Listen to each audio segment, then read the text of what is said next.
So it's not that he's against all the neighborhood Crips and all that kind of stuff. You know what I'm saying? So it's just that I think that he has a disdain for the type of neighborhood Crip that 4Extras is. You feel me? We'll just kind of leave that right there. If you know, you know. If you don't know, worry about it. I've won all these fights in a row, and Munchie's one of the main people that was calling it into question and saying that he didn't believe it. Well, I let him live, though. You can tell whatever stories you want to, but when he start telling it about the homeboy, I'm like, man, you tripping. You feel me? Like, but the homie don't play the internet. He don't, even that he out right now, like, he not with the clout shit, you know what I'm saying? Like, so, I spoke for the homie, you know what I'm saying? If he would have never said that, I would have never said nothing about him, period. I would have just let him talk about the 10 people he beat up in a row and all that shit. Ain't got nothing to do with me. Long as you gonna talk about my homies, I mean, if it's true, then it's true. If he whooped the homie ass, but nah, we ain't doing that. But no, it ain't a 40 Crip thing. It's a him thing. Oh, hell no, I'm cool with that shit. Is it about that, or is it also more just like his energy? Because he's super aggressive. Yeah, and exactly. Yeah. Nah, it's a him thing. It's a him thing. But you know, as males though, when we see another aggressive man, you know it's gonna rub off some type of way.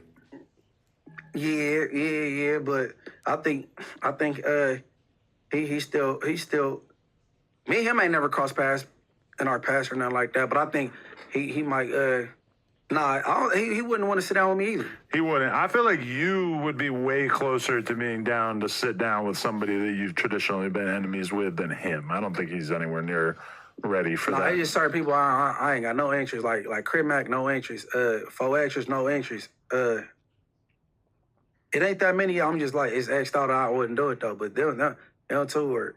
No, I'm cool. As far as podcast, because how many other podcasters that be? I say I wouldn't. You know what I'm saying? Because you sat down with Brick. Yeah, Brick straight. Before our podcast, before Brick podcast, we was talking about doing one together.